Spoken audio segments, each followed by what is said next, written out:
All right, today let's make some chocolate beignets or cocoa beignets. You can find the recipe link down below or at kennethtemple.com. So the first thing we gotta do is we gotta get our yeast activated. Let's pour some warm water just straight out the tap and some active dry yeast and some sugar. The sugar is gonna put the yeast on full steam. It's gonna make the yeast lit. Give it a stir and then let that sit for 10 minutes. So while we're waiting on our yeast to start to activate and bubble up to some flour, we're going to add some dark cocoa powder, some cinnamon, and some cayenne. Yes, I said some cayenne. Spice and chocolate works well together, just like peanut butter and jelly. Into some evaporated milk, I'm going to add 2 eggs. And you can do this in a mason jar like me and be fancy, or just crack this into a bowl. And then also add some salt to that and go ahead on and give that a good old mix, all right? So once the yeast is active, about 10 minutes later, what you do is you take that egg and milk mixture and stir that into your yeast. Now, we're gonna take 2 cups of flour and we're gonna put that into our mixing bowl. And then we're gonna add our yeast to this. Now, I highly recommend that you make these beignets with a KitchenAid bowl because I'm telling you, if you gotta do this by hand, you're gonna be very, very strong and very, very tired. Put your dough hook attachment to your KitchenAid and go ahead on and stir that for just about 30 seconds. Then add some melted butter to it and then add some chocolate chips. I like dark chocolate chips. You can use milk chocolate, semi-sweet chocolate, white chocolate, do whatever you want with it, all right? And then to that, you're gonna gradually add a half a cup of flour at a time, all right? Just give it a little bit of time in between until you see all of the flour disappear, and then add some more flour and let the mixer do all of the work.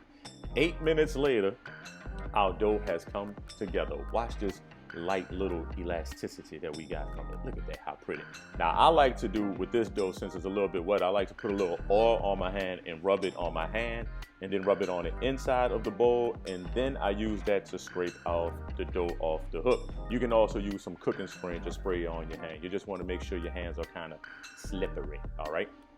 So after you take the dough off and it's finished, go ahead on and just scrape it from the sides and then transfer that dough into another bowl, preferably the one we just oiled, right? Cover it with a towel and then pop it into a warm place. What I like to do is I like to preheat my oven to 170, cut it off right before I put my dough in, and then stick my dough in there for 1 hour. It works magic, okay? It just helps, especially depending on if you're in a colder climate, all right? After 1 hour, your dough would have risen slightly. It looks all good and beautiful. Go ahead, look at it. See how pretty? All right, and then you'll still feel the bowl is still warm, and then take out any frustrations you have on the dough and punch it down.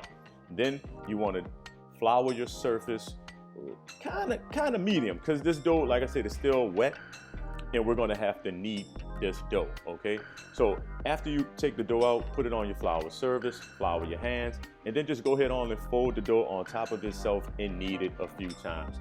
My magic number is somewhere between 8 to 10. I normally always settle on 8. And if you notice that your dough is starting to stick, just go ahead on and swipe your dough in some more flour and pull it and keep kneading it, okay? Cut the dough in half, sit one to the side, and then roll out your dough with a rolling pin. If you don't have a rolling pin, get a glass, put a little flour on it, and roll that thing out. I like to roll it back 2 times, forward 2 times, turn it, rinse and repeat. And after I get my dough all good and spread out, about the size of my board, you can see this is a 9x13 cutting board I'm using right here. No, it's 11x18 cutting board. So I like to go almost the size of that. Then I like to sprinkle it with a little bit of flour, so whatever device I'm using to cut it with doesn't get stuck. Then you want to cut that in quarters. I like to remove the 2 edge pieces and sit them to the side. And then this kind of helps me get more even, uniform pieces with my beignets. Other times, probably when I've cut it, they always come out with some weird shapes. Don't judge me, okay? And then what you do is, while you're rolling it out, get your oil to 360 or 65 degrees, and then pop your beignets in there for about 2 minutes, all right? And then fold them or flip them over. I like to sometimes dunk them underneath it so it can get fully covered. Transfer them to a paper towel lined baking sheet or tray, and do what you do. Now, with the second half of the dough, what I did was I rolled it out and cut it into longer strips, so it looked almost like an eclair. So this is a longer beignet, but you can do it any way you want to, all right? After you finish frying them up, go ahead on, transfer them to a platter, a plate, whatever you're gonna eat it off, and liberally let it snow, okay? The rules for beignets is you should have beignet powder all over you. And beignet powder is nothing but confectionate sugar. All you want to do is just heavily dust it until you're tired of dusting it and just enjoy it. But this is how easy it is to make these chocolate beignets. It's a 2-day process, but I promise you it is worth the wait.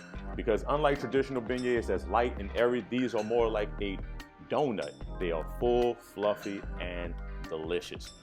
You can find a recipe link down below or go to kennethtemple.com. I will see y'all next time. Yeah, bet.